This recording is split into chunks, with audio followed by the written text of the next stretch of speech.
তোমাদের সবাইকে দাদার ক্লাসরুমে স্বাগতম জানাই। ক্লাস 9-এর অঙ্ক কষে দেখি।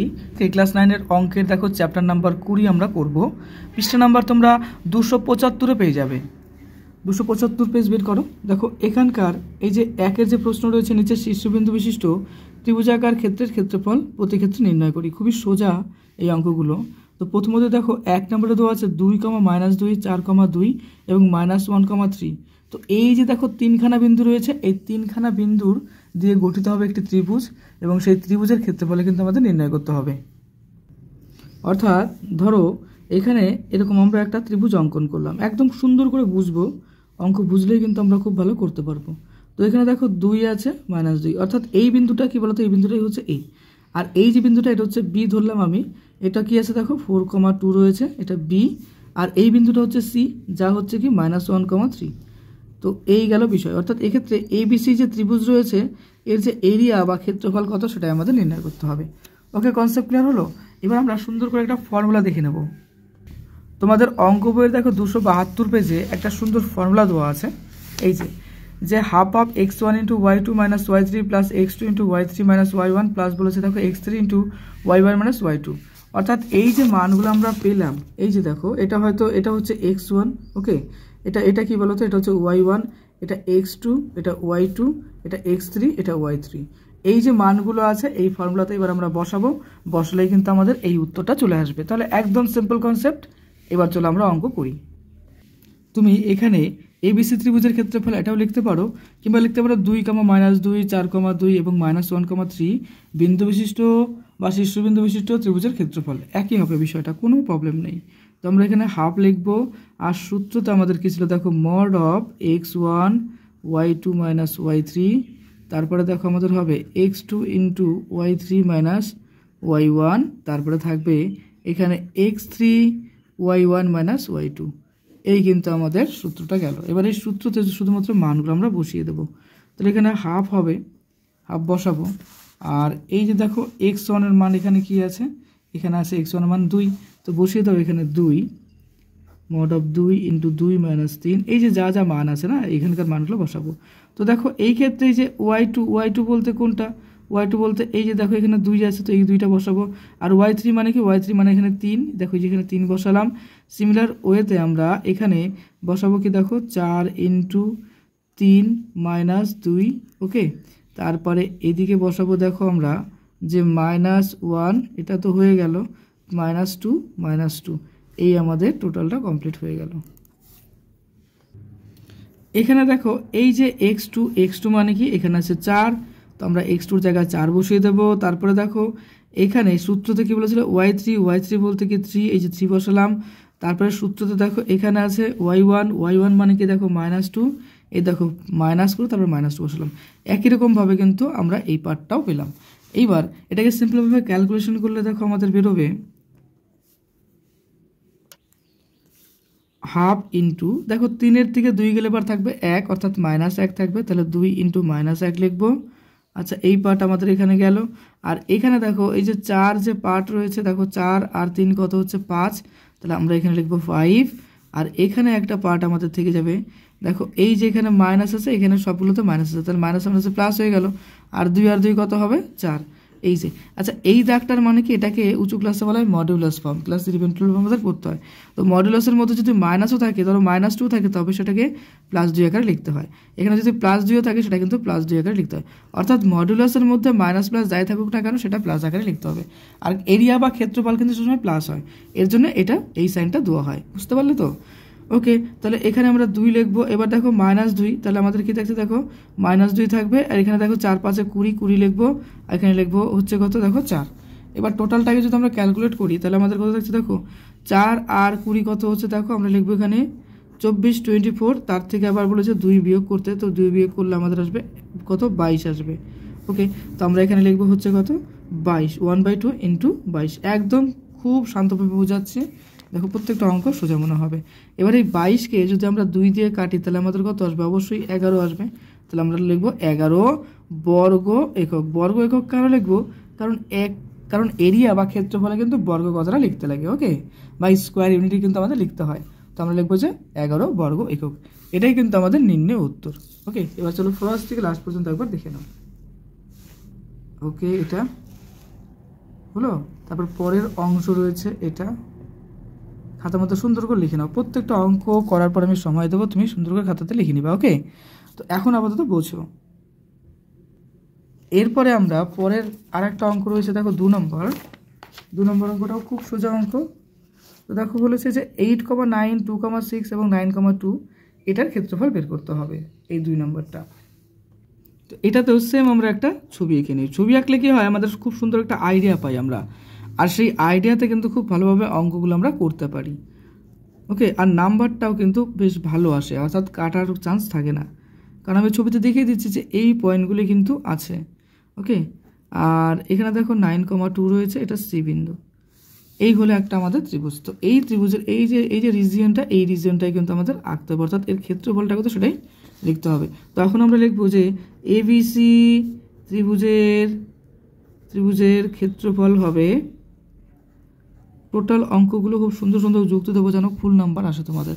এবিসি ত্রিভুজের ক্ষেত্রফল হবে, দিয়ে লিখবো দেখো হাফ ইন্টু আমাদের সূত্রতে কী ছিল বলো আমার সঙ্গে, x1 y2 মাইনাস y3। তুমি ডাইরেক্ট মানে বসাতে পারো, কোনো ব্যাপার না, তবে সূত্রটা লিখে দিলে কী হবে, আমাদের ভুলের চান্সটা কম থাকবে। ওকে, তারপরে দেখো x3 থাকবে, আর এই পার্টে আসবে আমাদের y1 মাইনাস y2। এই আমরা মড ফর্মের মধ্যে লিখবো এইটা। এইবার মানগুলো জাস্ট দেখে দেখে বসিয়ে দেবো। এই যে এখানে কি আছে দেখো, এই যে x1 মানে কত, এখানে 8, তাই না? তারপর y2 মানে কত, y2 মানে 6, y3 মানে কত, এই যে এখানে আছে 2। এই মানগুলো কিন্তু এখন আমরা বসাবো। তাহলে হাফ লিখবো, আর এই যে মানগুলো এখন বসালে আমরা পাবো মড ফর্মের মধ্যে 8, তারপরে আসবে কত 6 মাইনাস 2, তারপরে আসবে দেখো 2 ইন্টু 2 মাইনাস 9, তারপরে আসবে দেখো 9 ইন্টু 9 মাইনাস 6। এই যে এই মানগুলো দেখে দেখে কিন্তু আমরা বসলাম কোনটা কি। হ্যাঁ, এটা কি বলতো, এটা হচ্ছে x3 y3, এটা x2 y2, এটা হচ্ছে x1 y1। এই তো এই যে, তাহলে x1 কত 8, y1 কত 9, তারপর x2, এবার এখানে দেখো x2 কত আছে 2, y2 কত আছে 6, তারপর x3 কত 9, y3 আছে 3। তো যা আছে আমরা সেইভাবে কিন্তু এখানে বসালাম। এবার এটাকে ক্যালকুলেশন করলে আমাদের দেখো আসবে হাফ ইন্টু এই যে 8, আর এখানে কত থাকবে 6 থেকে 2 গেলে কত থাকবে, অবশ্যই আমাদের 8 ইন্টু 4 থাকবে, লিখবো আমরা এটা। আর এখানে আসবে 2, আর এই দেখো 9 থেকে 2 গেলে কত আসবে -7, আর এখানে দেখো থাকবে 9, আর 9 থেকে 6 বিয়োগ করলে কত হবে, অবশ্যই হবে 3। এই যেটা, তাহলে এটা হাফ অফ, এই দেখো 4 এটা কত হচ্ছে 32, তো আমরা এখানে লিখে দেবো 32। হ্যাঁ, তো লিখবে হচ্ছে 32 মাইনাস 14, কারণ 7 দুগুণ 14 হয়, আর 3 নং 27। এই যে লিখলাম। তো এখানে যদি আমরা করি তাহলে আমাদের দেখো 32 আর 14 আর 27, এই টোটালটাকে যদি আমরা কাউন্টিং করি তাহলে আমাদের কত আসছে দেখো 32 লিখবো, তার সঙ্গে 27 যোগ করো, তাহলে কত হবে, এখানে 9 আর এখানে হবে 5, এখান থেকে আবার 14 বিয়োগ করতে বলছে। তো যদি 14টা আমরা বিয়োগ করে দিই তাহলে আমাদের কত আসে দেখো, 9 থেকে 4 গেলে পরে থাকবে 5, আর এখান থেকে 5 থেকে 1 গেলে থাকবে হচ্ছে কত আমাদের 4, অর্থাৎ 45। তাহলে আমাদের এটা ইন্টু 45 বেরোচ্ছে। অর্থাৎ আলটিমেটলি যদি আমরা এটাকে ভাগ করি, দেখো 45 রয়েছে, 45কে 2 দিয়ে ভাগ করলে কত আসবে আমাদের 22.5 বেরোবে, অর্থাৎ 22 পূর্ণ 1/2। কীভাবে, এই দেখো 45 লিখলাম, একে যদি 2 দিয়ে ভাগ করি, 2 দিয়ে দিলে পরে এখানে 4 হবে, এখানে 5 আসবে, তারপরে দেখো আবার 2 দিয়ে দেবো, এখানে 4 আসবে, তারপরে আমাদের 1 আসবে, অর্থাৎ 1 পূর্ণ এটা দাঁড়াচ্ছে। কনসেপ্ট ক্লিয়ার হলো? এই আমরা ভাগটা এখানে করে দেখালাম, না করলেও হয়। তাহলে 22.5, তাই না? তো এটাই হচ্ছে বর্গ একক, লিখে দাও, বাস এই হয়ে গেল অঙ্ক। সুন্দর করে এটা উত্তর হয়ে গেল আমাদের। আচ্ছা, অঙ্কটা ফার্স্ট থেকে লাস্ট পর্যন্ত ছবি আঁকো এবং সুন্দর করে খাতার মধ্যে লিখে ফেলো। এটা হলো ফার্স্ট পার্ট। আচ্ছা, এরপরে এই যে দেখো লাস্টের পার্টটা এটা রয়েছে, হয়ে গেল কমপ্লিট। এরপরে আমরা পরের অঙ্ক করব। 3 নম্বর দেখো বলেছে 1, 2, 3, 0 এবং মূল বিন্দু, এই তিনটা দিয়ে ফরমেট, অর্থাৎ এই তিনটা দিয়ে গঠিত ত্রিভুজের ক্ষেত্রফল আমাদের বের করতে হবে। তো মূল বিন্দু মানে কি, মূল বিন্দু মানে হচ্ছে 0, 0। ওকে, তার মানে কি দাঁড়াচ্ছে 1, 2, 3, 0 এবং 0, 0 বিন্দু দিয়ে গঠিত ত্রিভুজের ক্ষেত্রফল। ওকে, কনসেপ্ট ক্লিয়ার। এইবার চলো ওটাকে আমরা সুন্দর করে করি খাতার মধ্যে। প্রথমত আমরা একটা ত্রিভুজ গঠন করব, তাই না? প্রত্যেকটা জায়গায় ছবি দেব এবং সুন্দর করে আমরা বুঝবো। তাহলে এইবার যেটা রয়েছে, এর স্থানাঙ্কটা কত বলেছে আমাদের বইতে বলেছে 1,2 হয়ে গেল। এবার আসছে বি পয়েন্ট। বি পয়েন্ট বলতে এটা, বি পয়েন্টের স্থানাঙ্ক কত আছে 3,0 হয়ে গেল। আর লাস্টে বলেছে মূলবিন্দু। মূলবিন্দু বলতে আমরা সি ধরলাম, সি বিন্দু কী হবে 0,0। তো লিখবো হচ্ছে মূলবিন্দু যেটা রয়েছে, মূলবিন্দুর স্থানাঙ্ক কত হয় আমরা জানি, সেটা হয় হচ্ছে 0,0। সি দিয়ে লেখো তুমি 0,0, এইভাবে কিন্তু লেখা যায়। হ্যাঁ, এবার আমরা লিখবো যে এবিসি ত্রিভুজের ক্ষেত্রফল। ক্ষেত্রফল কি হবে, ক্ষেত্রফল হবে সমান সমান দিয়ে লিখবো কি, আমাদের সেই ফর্মুলাটা জানা ছিল, সেটা কি ছিল, হাফ অফ ওই যে যেটা দেখালাম আমি তোমাদের ওইটাই, x1 তারপরে ব্র্যাকেটের মধ্যে y2 মাইনাস y3, তারপরে কি হবে x2 into y3 minus y1, আর লাস্ট পার্টে থাকবে আমাদের কি x3 into y1 minus y2। বাস এটাই কিন্তু বর্গ একক, অর্থাৎ এই সূত্রের মধ্যে এবার আমরা এই যে মানটা আছে সেটা বসিয়ে দেবো। তো x1 মানে কি এখানে 1, তো এই মানগুলো চলো আমরা বসিয়ে দিই। হাফ ইন্টু কী হবে 1 ইন্টু 0 মাইনাস 0। কেন 0 মাইনাস 0 হচ্ছে, দেখো y2 মান কী আছে এখানে, এটা দেখো, এটা হচ্ছে x2, এটা হচ্ছে y2, আমি লিখে দিচ্ছি, এটা x1, এটা হচ্ছে y1, এটা x3 y3। এবার দেখে দেখে বলো কী হবে। y2 মানে কি, দেখো y2 মানে হচ্ছে 0, আর y3 মানে কি, y3 মানে 0, তাহলে 0 মানে 0 হবে।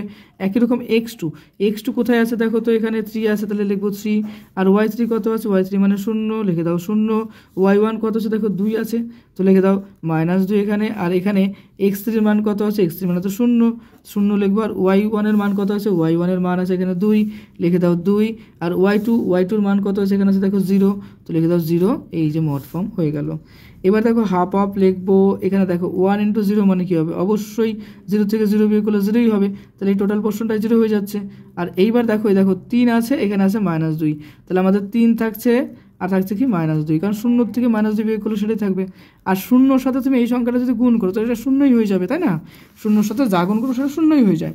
তাহলে এই ক্ষেত্রে আমাদের হাফ থাকছে, আর 3 দুগুণ কত 6। এইবার মড ফর্মে কি হয় দেখো, -2 যদি থাকে মডের মধ্যে, সেটা +2 হবে। যদি -a থাকে সেটাও কিন্তু +a হয়ে যাবে। তার মানে মডুলাসের মধ্যে যাই থাকুক না কেন, সেটা কিন্তু প্লাস ফর্ম হয়। আর যেহেতু এটা একটা ক্ষেত্রফল, অর্থাৎ এরিয়া নিয়ে আলোচনা করা হচ্ছে, তাই এরিয়া কখনো ঋণাত্মক হতে পারে না, অর্থাৎ মাইনাস হতে পারে না। তার জন্য এই সংখ্যাটা আমাদের কি হবে, প্লাস হবে। তাহলে আমরা লিখবো হাফ ইন্টু 6, এটা কিন্তু বর্গ এককে হবে। ওকে, এই যে বর্গ একক সংখ্যাটা তুমি এখানেও লিখতে পারো, এখানেও লিখতে পারো, বা তুমি এখানেও লিখতে পারো, কোনো ব্যাপার না। তো দেখো 6 দুগুণ 12, এই ক্ষেত্রে 6 আর 3 কাটবে, 3 দেখো 3 দুগুণ 6 হচ্ছে, তার মানে আমরা এখানে 3 পাচ্ছি, অর্থাৎ 3 বর্গ একক। এটাই কিন্তু আমাদের নির্ণয় উত্তর হবে। একদম সিম্পল ছিল ম্যাথমেটিক্সটা, দেখে নাও। এবার চলো ফার্স্ট থেকে লাস্ট একবার সুন্দর করে খাতার মধ্যে টুকে নাও। ওকে, এই যে পার্টটা ছিল, ওকে, এই যে দেখো বাকি পার্ট হয়ে গেল। এরপরে আমরা আর একটা ইজি অঙ্ক করব। এই চ্যাপ্টার থেকে প্রশ্ন হয় পরীক্ষায় খুব। হ্যাঁ, 2 নম্বরে দেখো বলেছে যে প্রমাণ করি যে 3, -2, -5, 4 এবং -1, 1 বিন্দু তিনটি সমরেখ। আচ্ছা, সমরেখ মানে কি? সমরেখ মানে যে তিনটি বিন্দু একই সরলরেখা দিয়ে যাবে। তার মানে কি, দেখো আমরা আগে সমরেখের থিওরি পার্টটা বুঝবো। এই 3টে বিন্দু রয়েছে, ঠিক আছে? এটা হয়তো দাঁড়াও, এটা হয়তো এ, এটা হয়তো বি, এটা হচ্ছে সি। সমরেখ মানে কি, এই 3টে বিন্দু একই সরলরেখা দিয়ে যাবে। বুঝতে পারছো তো? সমরেখ মানে এই 3টে বিন্দু একই সরলরেখা দিয়ে যাবে। অর্থাৎ এই যে এবিসি, যদি এবিসি এর ক্ষেত্রফল আমরা বের করি, তো ক্ষেত্রফল কি হবে দেখো, সরল রেখার ক্ষেত্রফল কি হবে, কোনো কিছুই হবে না, কারণ এটা তো আর এরকম ত্রিভুজ না, এটা তো এরকম একটা সরল রেখা। তো সরল রেখার ক্ষেত্রফল সবসময় কি হয়, 0 হয়। মনে রাখবে, সরল রেখার ক্ষেত্রফল সবসময় 0 হয়। এটা হচ্ছে এবিসি ত্রিভুজের ক্ষেত্রফল হবে 0। অর্থাৎ সমরেখের ক্ষেত্রে আমরা কি বলতে পারি, যে এই যে ক্ষেত্রফলটা আছে এটা কি হয়ে যাবে, 0 হয়ে যাবে। তার মানে এই যে ফর্মুলাটা এর আগে আমরা ব্যবহার করেছিলাম, এই ফর্মুলাটাই লিখবো, লেখার পর এটা 0 লিখে দেবো। Concept clear? এবার এই সংক্রান্ত একটা সুন্দর থিওরি তোমাদের বইতে রয়েছে, দেখে নাও একবার।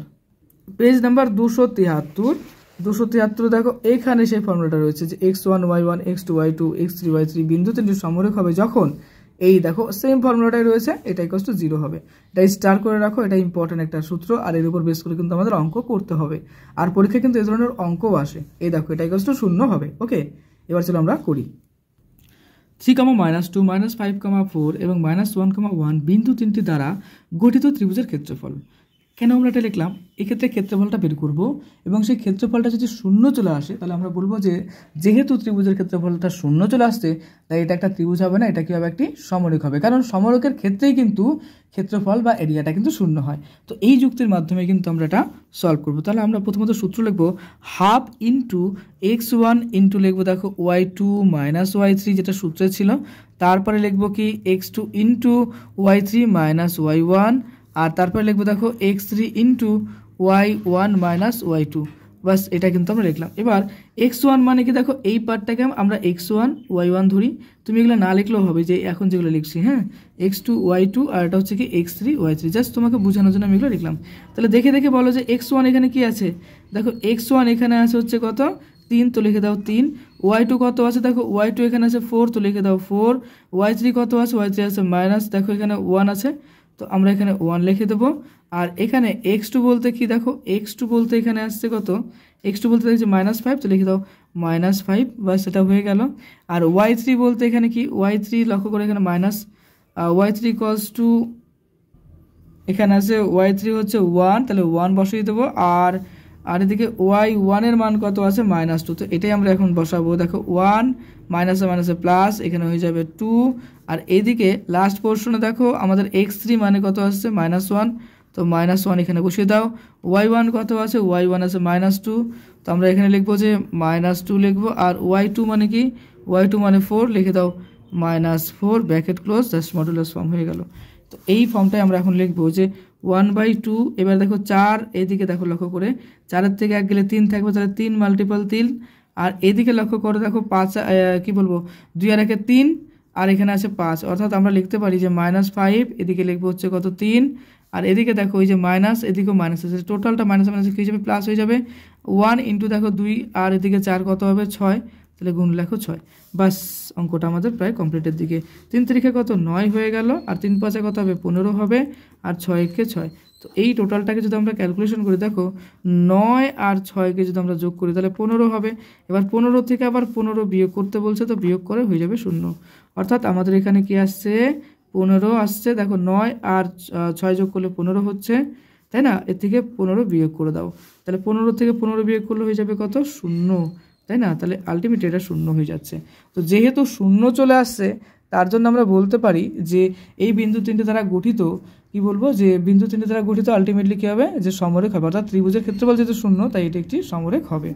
অতএব লিখে দাও, অতএব লিখবো যে বিন্দু কি লিখবো? যে তিনটি সমরেখ হবে। কেন?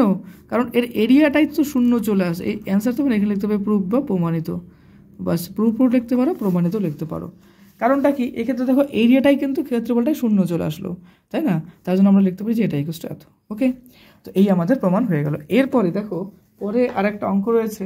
আচ্ছা, তার আগে অঙ্কটা ফার্স্ট থেকে লাস্ট পর্যন্ত খাতার মধ্যে লিখে ফেলো। এই ছিল প্রথম অংশ। আচ্ছা, এরপরে এই ছিল বাকি অংশ, দেখ নাও। এই তো কমপ্লিট হয়ে গেল। এরপরে আমরা পরের অঙ্কে যাব। দেখো কোশ্চেন নাম্বার 3 বলেছে কে এর মান কত হলে 1, -1, 2, -1 এবং k, -1 বিন্দু ত্রয় একই সরলরেখায় হবে বা থাকবে। তো এই ক্ষেত্রে একই রকম এর ক্ষেত্রফলটা 0 করতে হবে, অর্থাৎ এটাও একটা সমরেখ, সেটা প্রমাণ করতে হবে। সমরেখ প্রমাণ করতে পারলে কিন্তু এটা কমপ্লিট হয়ে যাবে। অর্থাৎ 0 কখন হবে? যখন সমরেখ হবে। তো লিখতে হবে দেখো 1, -1, 2, -1, k, -1 বিন্দু তিনটি সমরেখ, তাই লিখতে হবে। তো এখানে লিখতে পারো যেহেতু বিন্দু তিনটি সমরেখ, তাই আমরা এখানে লিখবো যে এই যে টপিকটা রয়েছে অর্থাৎ হাফ অফ, তাই হাফ অফ লিখবো হচ্ছে কি মড ফর্মে আমরা লিখি x1 y2 y3, তারপর লিখবো যে x2 দিয়ে লিখবো যে y3 y1, তারপর লিখবো কি x3 ইন্টু y1 y2। এই যে পোর্শন বা পার্ট রয়েছে এটা 0 হবে। অর্থাৎ এটা আলটিমেটলি আমাদের কি বলতে যাচ্ছে? যে এইটা আলটিমেটলি হচ্ছে x1 ইন্টু y2 y3, তারপর লিখবো দেখো x2 into y3 y1, plus লিখবো দেখো x3 y1 y2 equals to 0। এইটাই আমাদের 0 চলে আসলো, তাই তো? এটা হচ্ছে হবে সমরেখা শর্ত অনুসারে। এবার প্রত্যেকটা জায়গায় কিন্তু আমাদের এই মানগুলো বসিয়ে দিতে হবে। অর্থাৎ x1 এর মান কত আছে দেখো, এটা হচ্ছে x1, এটা y1, এটা x2, এটা y2, এটা x3, এটা y3। কনসেপ্ট ক্লিয়ার তো? আচ্ছা, তুমি কিন্তু এগুলো লিখবা না, হ্যাঁ, জাস্ট বোঝার জন্য আমি বললাম যে কোনটা x1, কোনটা x2, কোনটা x3। তো এটা অঙ্ক প্র্যাকটিস করতে করতে তুমি এমনি পারবে একটা সময়। তো এখানে x1 বলতে আমাদের কি আছে লক্ষ্য করো, এটা 1 রয়েছে, 1 -1 + 1 হয়ে যাবে। এই দেখো, এই যে ফর্মটা দেখো, এখান থেকে মিলাও। তো তারপরে দেখো x2-র মানটা কি আছে, x2-র মানটা আছে 2, আর y3-র মান আছে কি -1, আর y1-এর মান আছে কি -1, তাহলে -1 আর -1 +1 হয়ে গেল।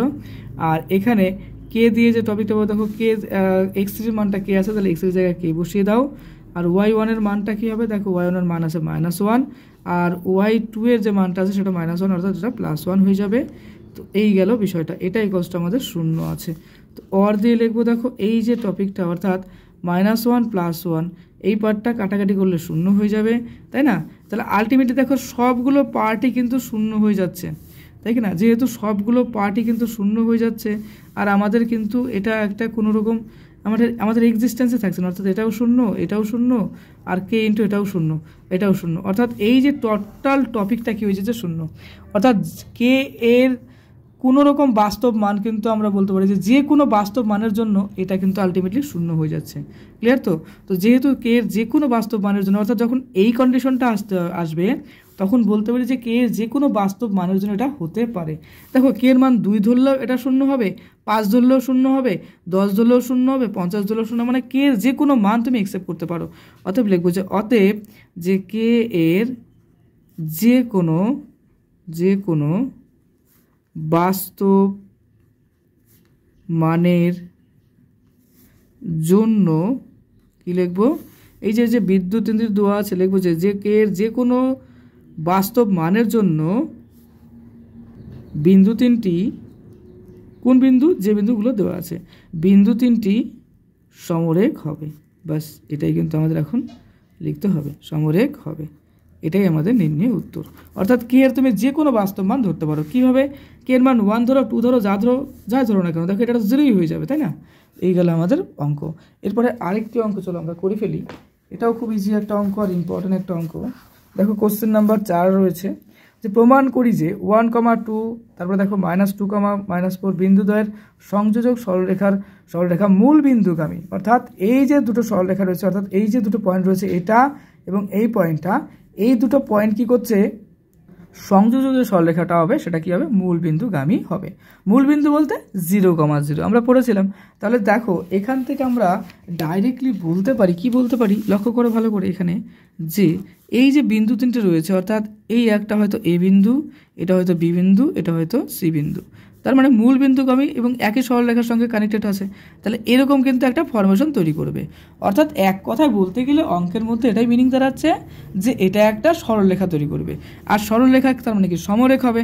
আর সমরেখ হলে পরে কি হবে, এই যে এদের দ্বারা যে গঠিত ক্ষেত্রফলটা হবে, অর্থাৎ 1, 2, তারপরে যেরকম রয়েছে -2, -4, এবং মূল বিন্দু বলতে কি জানো, 0, 0। এই যে দেখো, এই যে তিনটে বিন্দু রয়েছে, এই তিনটে বিন্দু দ্বারা গঠিত যে ক্ষেত্রফল সেটা 0, অর্থাৎ এটার ক্ষেত্রে কি কন্ডিশন আনতে হবে, 0। কনসেপ্ট ক্লিয়ার হলো? এবার চলো আমরা সুন্দর করে খাতার মধ্যে করে ফেলি। তাহলে 1, 2, -2, -4, 0, 0 বিন্দু তিনটে দ্বারা গঠিত ত্রিভুজের ক্ষেত্রফলটা যদি আমরা 0 প্রমাণ করতে পারি, তবে বিন্দু তিনটি সমরেখ হবে। ওকে, তারপর বেস করেই কিন্তু বলবো যে বিন্দু তিনটি সরলরেখার মধ্যেই থাকবে, অর্থাৎ একই সরলরেখার মধ্যেই হবে। তো আমরা ক্ষেত্রফল লিখবো কি, দেখো হাফ অফ, যেটা সূত্র জানি যে mod of x1 y2 - y3। তুমিও কয়েকবার সূত্রগুলো লেখো, দেখবো তোমার সূত্রগুলো রেডি হয়ে যাবে। ওকে, তো এইভাবেই প্রত্যেকটা সূত্র লিখে করবে, নাম্বার কাটার জায়গা দেওয়া যাবে না। ওকে, x3 × y1 - y2, এটা কি হয়, আমরা এটাকে লিখি বর্গ একক বা স্কোয়ার ইউনিট লিখি। তো এটাই হচ্ছে সেই সূত্রটা আমরা লিখলাম। এবার এখানে মানগুলো বসিয়ে দেবো। তো কোনটা কি মান সেটা তো আমরা অনেকবার করলাম, জানি। এখন আমরা ডাইরেক্ট চলো মানটা বসিয়ে দিই। তাহলে হাফ ইন্টু x1 এর মান কত আছে, এখানে 1 আছে, এবং এখানে y2 মান কত আছে দেখো 4 হবে, তবে সেটা -4, এবং তারপরে দেখো -0 হবে, তারপরে -2 আসবে, y2 মান, x2 মান, তারপরে y3 মানটা কি আছে 0, তারপরে y1 এর মানটা কি আসবে দেখো -2, তারপরে আসবে দেখো x3 মান তো 0, এই যে x3 মান 0, আর এই ক্ষেত্রে আমাদের যে আছে দেখো 2 আসবে y1 এর মান, আর y2 এর মান কি আসবে -4, অর্থাৎ -1 প্লাস বাস 4 হয়ে গেল। এটাই গেল আমাদের বিষয়। তাহলে হাফ ইন্টু এখানে কি আছে দেখো 4 আসছে, তাহলে এখানে -4 লিখে দাও। আর এখানে আসছে দেখো 2 2 4, তাহলে +4 লেখো। আর এখানে দেখো আসছে 0 ইন্টু এটা 0ই হয়ে যাবে, তো আমাদের থাকবে না। তো 4-এর থেকে 4 কাটলে পরে কিন্তু কি হয়ে যাচ্ছে আমাদের 0 হয়ে যাচ্ছে, অর্থাৎ হাফ ইন্টু 0 ইকুয়ালস হয়ে যাবে 0। তো যেহেতু 0 বর্গ একক এলো, তাহলে আমরা বলতে পারি যে এই বিন্দু দ্বারা কোনো ত্রিভুজ গঠিত হবে না, তাই তো? অর্থাৎ এই ক্ষেত্রে বিন্দু তিনটি হবে সমরেখ। তো এখন আমরা একটা সুন্দর যুক্তি লিখব, যেহেতু বিন্দু তিনটি দ্বারা গঠিত ত্রিভুজের ক্ষেত্রফল 0, কারণ এখানে আমাদের কিন্তু 0ই এসছে, তাই বলবো যে তাই বিন্দু তিনটি সমরেখ হবে। যেহেতু এর ক্ষেত্রফলটা 0 আসছে, তো 0 আসা মানেই কি হবে, এটা কি হবে সমরেখ। সমরেখ মানে কি, এই একটা পয়েন্ট, এই একটা পয়েন্ট, এই একটা পয়েন্ট, এরকম যদি 3খানা পয়েন্ট হয়, তাহলে সেই 3খানা পয়েন্ট কি হবে, একই সরলরেখা বরাবর যাচ্ছে। অর্থাৎ এই ক্ষেত্রে এরকম কোনো রকম ত্রিভুজ কিন্তু গঠিত হচ্ছে না, অর্থাৎ এটা কিন্তু ফর্মেশন হবে না। অর্থাৎ ডাইরেক্ট বলবো যে বিন্দু তিনটি সমরেখ হবে। সমরেখ বলতে একই সরলরেখা বরাবর যাবে, যেহেতু একই সরলরেখা বরাবর যাচ্ছে, তাই বলতে পারি যে 1,2 এবং -2, -4 বিন্দুদ্বয়ের সংযোজক সরলরেখা মূল বিন্দুগামী হবে। মূল বিন্দু বলতে আমরা মূল বিন্দুর স্থানাঙ্ক কি ধরেছিলাম, 0,0, দেখো 0,0। এই হয়ে গেল আমাদের প্রমাণ। তো খুব সুন্দর করে আমরা একটু যুক্তি সহ লিখলাম। এবার খাতার মধ্যে টোটালটা লিখে ফেলো, 4 নম্বর অঙ্ক। ওকে, এবার বাকি অংশটা এখানে আছে দেখো। ওকে, লাস্টের পার্টে এটা আছে। এই পার্টে আমি 1 থেকে 4 পর্যন্ত করলাম অঙ্কগুলো। এর পরের পার্টে আমি পরের অঙ্কগুলো করবো, যেরকম 5, 6 রয়েছে, 5, 6, 7, 8। ওকে, তো এই চ্যানেলে নতুন হলে অবশ্যই সাবস্ক্রাইব করে দিও। এই চ্যানেলে রেগুলার কিন্তু অঙ্ক ভিডিও আসবে। আর মন দিয়ে অঙ্কগুলো প্র্যাকটিস করো। খুব ভালো থেকো।